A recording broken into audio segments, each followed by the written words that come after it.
Hey folks, welcome back to the channel. I hope you're all having a fantastic day or evening wherever you are. In today's story, OP found out his wife cheated on him multiple times, then took their daughter with her after she fled to another state. Thanks to OP's lawyer, he was able to get full custody of his daughter, and now his wife is homeless after she tried mooching off a house that she did not own. Now, let's get into today's story. So I've already begun divorce proceedings with my soon-to-be ex-wife. I live in Kentucky, and my soon-to-be ex-wife is currently in Florida with our 14-month-old child.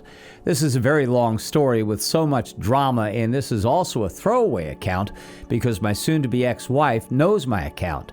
I normally don't post online about myself, but I really feel so alone at this moment that I could really use some support. So a bit of backstory. When I was 18, I was in an abusive relationship with a woman, and we had a child together, despite using birth control. She cheated on me multiple times, but the kicker was she ended up cheating on me with my best friend. We'll call him James. And I was absolutely destroyed by this. I stopped talking to my friend for years, but eventually I pulled myself up and reached out to this friend. He talked about how he was so incredibly sorry, and I forgave him. In my mind at the time, I had let this woman alienate me from all of my close friends, and I just didn't want to lose my oldest childhood friend because of this. Sadly, this becomes relevant later. So, fast forward to the current day. I've since gotten custody of my 13-year-old son and was happily married. My wife comes from an extremely wealthy family, whereas I grew up impoverished and struggling with simple things like food security. My parents were divorced, and I lived with my mom, who received disability benefits. At 30, I had a good job running a land surveying operation with my dad, who was a licensed surveyor. My wife was going to school for her bachelor's, and I was working full-time while also working on getting my associate's degree. Things seemed relatively fine, but now looking back at it, I'm noticing all these red flags that I ignored because I was in love. My wife struggled in school a lot. It seemed strange to me that she was struggling so hard while I was getting good grades and working full-time. She used to get very upset with me for my good grades, so I would lie to her and tell her I got C's when I was really getting a nearly 4.0 GPA. I would try to encourage her and help her with homework, but this eventually led to me just doing her homework for her because she was too paralyzed to do it herself. When COVID hit, my job suffered and I began making less money.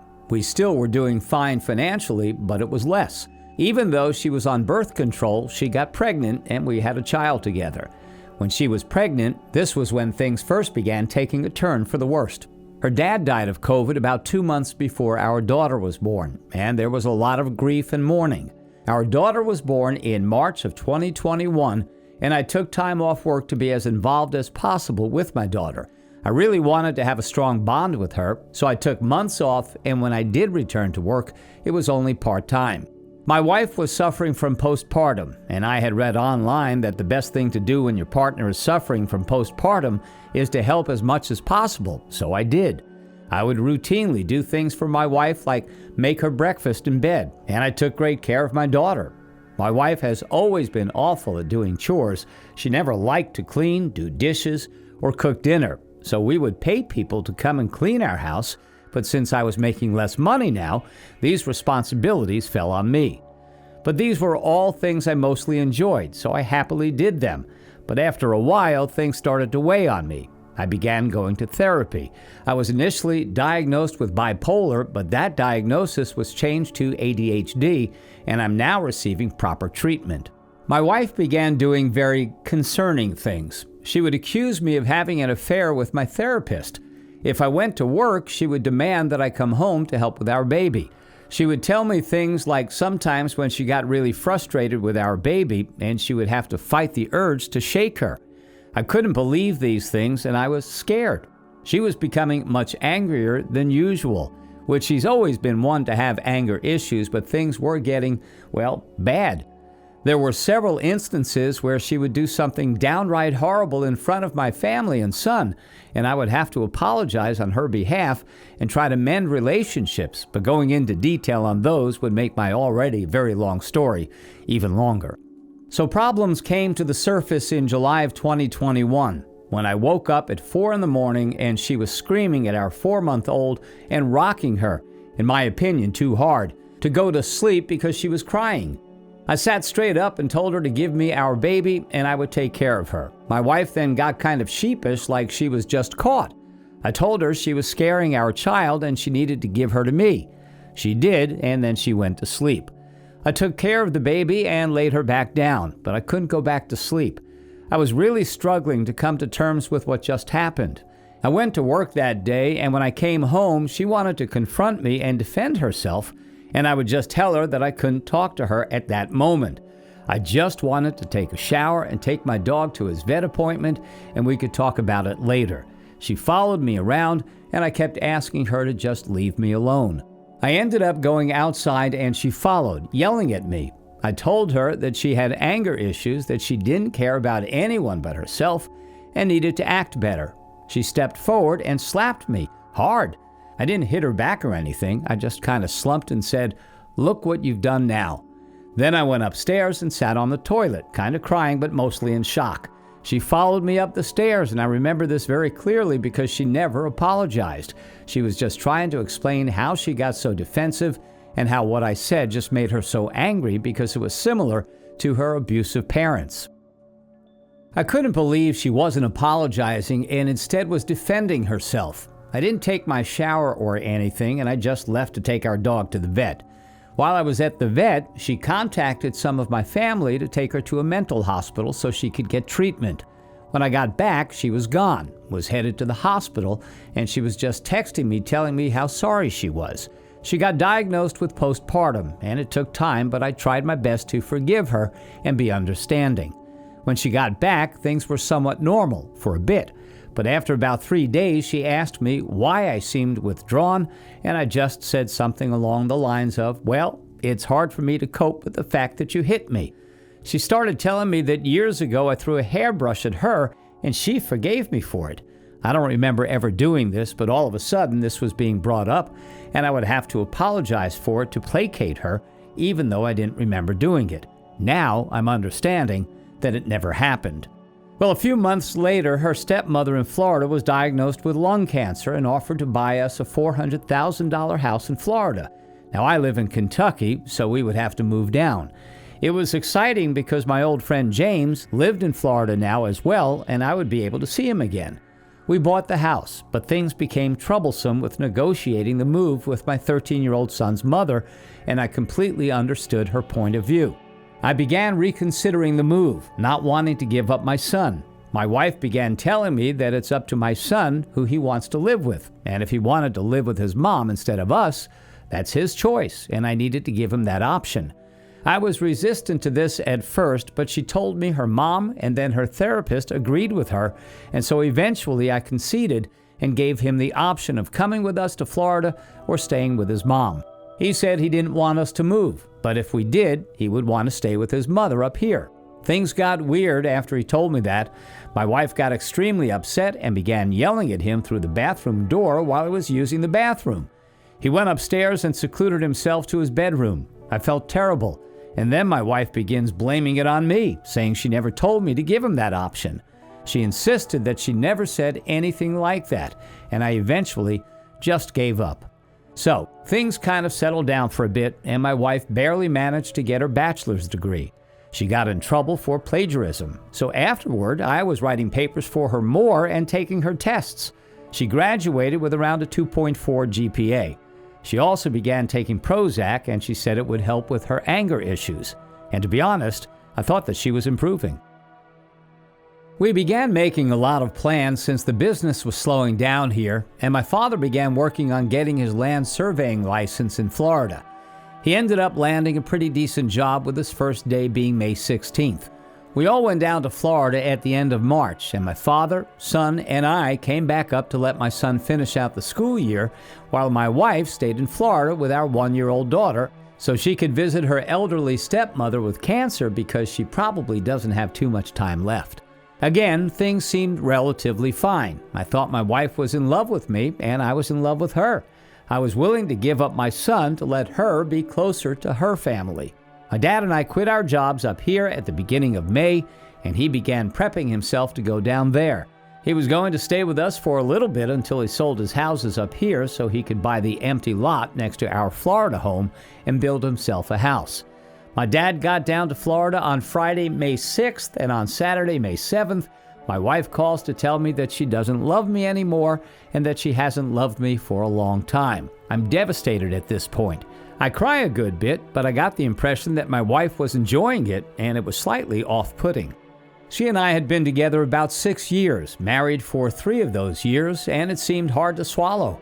That evening, I asked her if she still wanted me to come down, and she said sure. I asked her what we were going to do about our daughter together if things didn't work out. She said she wouldn't keep her from me, but she was going to stay in Florida with her. I was completely devastated. I reached out to friends and family, and they were pretty supportive. Turns out, my wife had been having an affair and had texted a friend about it, which she screenshotted and sent to me. I immediately contacted a lawyer to see what my legal rights were and began divorce proceedings. My wife, on Tuesday, May 10th, allowed our daughter to get into her psych meds, and she had to contact poison control and rinse her mouth out. But around 9 in the morning, she asked my dad, who was now down there, to watch our daughter so she could go have a me day. She was gone until around midnight. While she was out, she went to see my friend James, 2 hours away, and the affair went from an emotional affair to a physical affair. My dad moved out the next day. She didn't come clean about this affair until I figured it out, which I only figured out because James never responded to me when I told him I was filing for divorce. Before my wife came clean, she kept trying to talk to me about how she just wanted me to choose her and how this wasn't sudden or anything. I told her that I was even willing to give up my son for her and that she was chosen, but now I'm not willing to do that. Turns out she was just trying to absolve her guilt. So here I am. I don't have my job anymore. I don't have my child. I don't have my father around to rely on. She has our car down in Florida. I'm not the homeowner like I expected to be, and I had to pay for my lawyer using a credit card. There is a silver lining, though, and that is due to the laws regarding child custody. The state that determines the custody of our 14-month-old daughter is Kentucky and not Florida. So she has to go to court and try to convince the courts to let her move with our daughter down to Florida. Meanwhile, my lawyer seems fairly confident that we can get sole custody. My soon-to-be ex-wife is wanting to work things out, and I'm just not talking to her at all. She keeps saying that she never wanted a divorce and that I went too far. She's since reached out to my dad and told my dad that if we work things out, I have to remove my name off the deed to the Florida home, so the ownership is entirely hers.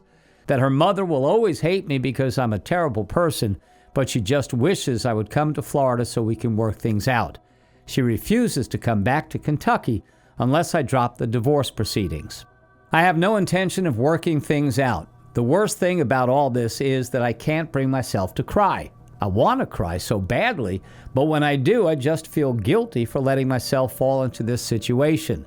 If I hadn't reached out to James, then perhaps my wife would have never cheated like she did.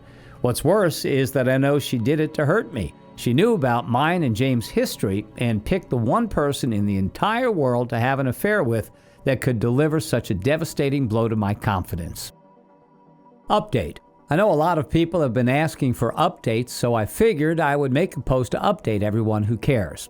So first, the custody issues. My soon-to-be ex-wife was granted 2 continuances, one in June and one in July, and the hearing was scheduled for last Monday. Luckily, Friday before the court hearing, she and I reached a temporary custody agreement that will last until the permanent one is determined towards the end of our divorce. Essentially, my daughter is going to be spending a month with me and then a month with her. We'll be exchanging her at the airports. This is beneficial to me. Since she had delayed the court hearing twice, it would now be difficult to claim she's an unfit mother in a custody hearing. Since we had no custody agreement prior, her moving away is not in violation of any custodial arrangements. So in order to have my daughter move back to Kentucky, I would have to prove that I should be awarded primary custody. It wasn't impossible, but it was a bit of a long shot. Now, when permanent custody is being determined, she and I already have 50-50 custody established, and as long as there are no incidents while she's staying with me, we'll be on equal footing for when the primary custodian is determined. I told her that if she wanted to stay in Florida until our daughter is older and going to school or her stepmother passes away, I would agree to it as long as she agreed to move back here afterwards. I can't think of any healthier compromise. If she doesn't agree to that, then a judge is going to have to determine it. Also, and most importantly, I get to see my daughter. I'm so excited. Second point, I have a very good job now. It's a government job, and I work in the engineering department. I'm really happy there. The pay and benefits are all better than my previous job. I feel like they're very appreciative of me. They even had me training someone on my first day, and they're considering getting me an intern now. It's gone a long way to helping my mental well-being. Third point, my soon-to-be ex-wife attempted to hoover me while we agreed on custody. At this point, I've consistently gone to therapy for about 16 months, and I was prepared for it and handled myself very well. I don't want to get back with her. She justifies everything she's done to me by claiming that I was verbally abusive. I'm not a verbally abusive person. I would tell her that I remember things differently than she does, and that's okay. I definitely had people-pleasing tendencies during our relationship and an insecure attachment style, but I've made a lot of effort to overcome this. I'm not one to let my anger get the best of me. Now, I'm having no problem establishing boundaries with people, and it's made my entire life much better. I'm no longer even interested in a reason why she did such terrible things to me. I used to try and make sense of things, but you can't make sense out of nonsense. For a while, in June, I was very distraught because I would dwell on it. I would find myself thinking, no matter how long I live, I doubt anybody will ever do something so awful to me again. I voiced that to my therapist a couple of times, and she would always tell me that at least I got it out of the way when I was 33 years old, rather than having it happen 20 years from now. Initially, that offered very little comfort, but as I'm rebuilding my life basically from scratch, her observation has really become true. I feel like I can basically handle anything life throws at me because I've already gone through hell and came back, not only alive, but a much better person than I used to be. While my soon-to-be ex-wife was talking to me over the phone that day we reached an agreement, she asked me why I didn't try to reconcile. I told her reconciliation is a privilege given by the betrayed spouse, and that to me, I would have considered reconciliation if I had seen her make efforts to reconcile. The first one being that she either had to come back up here or cut off ties with her affair partner. She did neither. She told me her and James were no longer seeing each other. I asked her when she stopped seeing him. She asked, "Does it matter?" I said it didn't matter. I don't want to reconcile, so I actually don't care. I'm not here to give her instructions on how to reconcile. At the same time, I also told her that if she had an affair with anybody else in the world, I may have been more willing to settle on reconciliation. I told her, what you did to me, you either did it in a way to make this as painful as you possibly could for me, or you did it with complete disregard for how much it would hurt me. I actually can't decide which is more evil. I never used the term evil in any regular context, but I struggled coming up with any other word to describe it. Fourth point I want to touch on. My son is extremely happy that we're getting divorced. He and I have become even closer in the past few months. He asked me if I knew my soon-to-be ex-wife was crazy before I filed for divorce, and I didn't really know what to say. LOL.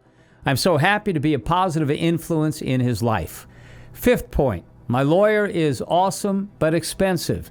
He's been doing this for about 30 years, and he told me that my case is the most bizarre one he's ever seen. I don't know if that's a compliment or not, but he cares and is straight with me. I couldn't ask for more.